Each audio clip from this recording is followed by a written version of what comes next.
dalam rangka memperingati HUT Sumsel ke-78.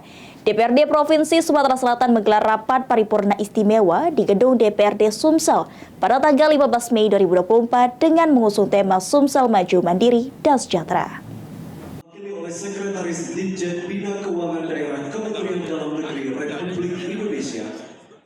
DPRD Provinsi Sumatera Selatan gelar rapat paripurna istimewa guna memperingati HUT Provinsi Sumatera Selatan yang ke-78 di gedung DPRD Provinsi Sumsel dengan mengusung tema Sumsel Maju Mandiri dan Sejahtera.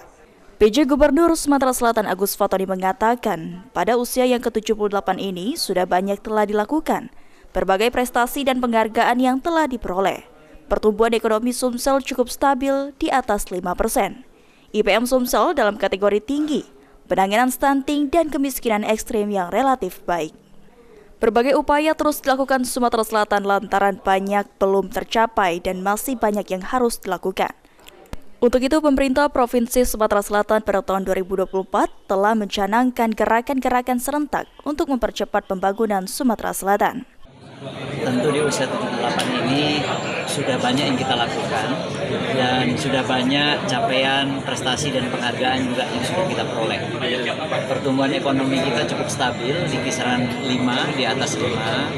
Kemudian IPM kita juga dalam kategori tinggi, penanganan stunting kita juga cukup relatif baik, juga penanganan kemiskinan ekstrim juga seperti itu cukup baik, dan juga capaian ekonomi makro lainnya juga relatif baik. Dan ini semua berkat kerjasama. Sementara itu, Ketua DPRD Provinsi Sumatera Selatan Anita Nuringhati mengatakan, pada tahun 2023 Sumatera Selatan sudah meraih 56 penghargaan. Tentunya merasa bangga karena meraih opini WTP untuk pengelolaan keuangan Sumatera Selatan.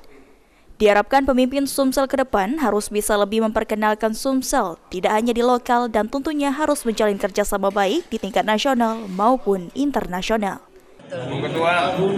Artinya pemimpin ke depan itu adalah bagaimana kita sudah mewujudkan Provinsi Sumatera Selatan ke depan, tetapi juga harus lebih ke depan tidak hanya dikenal oleh lokal, tentunya kita juga harus menjalin kerjasama dengan baik nasional maupun internasional. Ilham Wahyudi, PAL TV.